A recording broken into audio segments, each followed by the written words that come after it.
અમદાવાદ કોર્પોરેશને ભૂતકાળની દુર્ઘટનામાંથી કોઈ શીખ કે બોધપાઠ લીધી ન હોવાની સ્થિતિ જોવા મળી રહી છે। અમદાવાદના કાંકરિયા ખાતે આવેલી બાલવાટિકાનું નવીનીકરણ કરવામાં આવનાર છે। જો કે નવીનીકરણ માટે ડિસ્કવરી રાઇડ નામની સંસ્થાને કોન્ટ્રાક્ટ અપાતા વિવાદ થયો છે। ડિસ્કવરી રાઇડ એ જ સંસ્થા છે જેની કાંકરિયામાં રાઇડ તૂટી હતી, જે દુર્ઘટનામાં 2 લોકોના મોત થયા હતા। આ સાથે અનેક લોકો ઘાયલ થયા હતા। સૌથી ચોંકાવનારી વાત તો એ છે કે અમદાવાદ મહાપાલિકાએ આ દુર્ઘટના બાદ પણ ડિસ્કવરી રાઇડ્સ એજન્સીને બ્લેકલિસ્ટ નહોતી કરી। આટલું ઓછું હોય તેમ ફરી એ જ સંસ્થાને કોન્ટ્રાક્ટ અપાતા મહાપાલિકાએ લોકોની સલામતી કોરણે મૂકી દીધી હોય તેવું લાગે છે। મહાપાલિકા ફક્ત પ્રજાના પૈસા મલાઈનો ખાવાનો વ્યવહાર સાચવવા માંગતી હોય તેવો આરોપ લાગી રહ્યો છે। ચર્ચા એવી પણ છે કે ડિસ્કવરી રાઇડ્સ સંસ્થા ભાજપના એક પૂર્વ કોર્પોરેટરના ભાઈની કંપની છે, જેથી નિયમો અને શરમ બંને નેવે મૂકી ડિસ્કવરી રાઇડ્સને ફરી બાલવાટિકાનો કોન્ટ્રાક્ટ આપવામાં આવ્યો છે। હાલ કાંકરિયામાં આવેલી બાલવાટિકામાં પ્રવેશ નિઃશુલ્ક છે। જો કે આવનાર સમયમાં 1000 સુધીની પ્રવેશ ફી રાખવામાં આવે તેવી ચર્ચા છે। આમ ભારે ભરખમ ફી વસૂલ્યા બાદ પણ બાળકોની સલામતી બેદરકાર એજન્સીના ભરોસે રહેશે। દર્શલ આપણી સાથે જોડાયેલા છે। દર્શલ, ઘણા બધા સવાલો ઉદ્ભવી રહ્યા છે કોર્પોરેશન પર।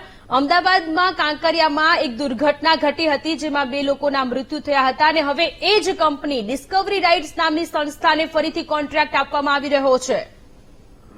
સોનો, ચોક્કસથી અહીંયા સવાલ છે, કારણ કે જે તે સમયે આ જે ડિસ્કવરી રાઇડ જે છે જ્યાં ઘટના બની હતી કાંકરિયા ખાતે, જેમાં 2 લોકોના મોત થયા, કેટલાક લોકો ઘાયલ થયા હતા, આ ઘટનાની અંદર એક કડક કાર્યવાહીનો અભાવ જોવા મળ્યો હતો અને તેની સાથે હવે જયારે આ બાલવાટિકાનું જે નવીનીકરણ કરવાનું છે 15 થી 20 કરોડના ખર્ચે, તેની અંદર તે જ કંપનીને અહીંયા કોન્ટ્રાક્ટ આપવામાં આવ્યો છે, જે સુપરસ્ટાર એમ્યુઝમેન્ટ જે કોન્ટ્રાક્ટ કંપની છે તેને ખાસ કરીને આ બાબતે સ્ટેન્ડિંગ કમિટી ચેરમેન સાથે વીટીવીએ વાત કરીને તેઓએ તેમાં જણાવ્યું કે 3 કંપનીએ કોન્ટ્રાક્ટ ભર્યો હતો, તેમાં આ કંપની જે છે તે નક્કી કરવામાં આવી છે અને નિયમ પ્રમાણે આ કામગીરી કરવામાં આવી છે।